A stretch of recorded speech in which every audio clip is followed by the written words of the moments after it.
আজকে জুনিয়র ডাক্তাররা যে পদক্ষেপ নিয়েছেন, আপনারা কি মনে করেন যে তাদের আজকের এই পদক্ষেপটা সঠিক?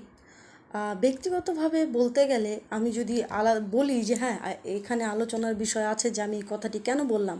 তবে আমি বলছি তাদের আজকের যে পদক্ষেপটি এটা মোটেই সঠিক নয়। কেন নয় তার ভিত্তিতে অনেক কিছু আছে।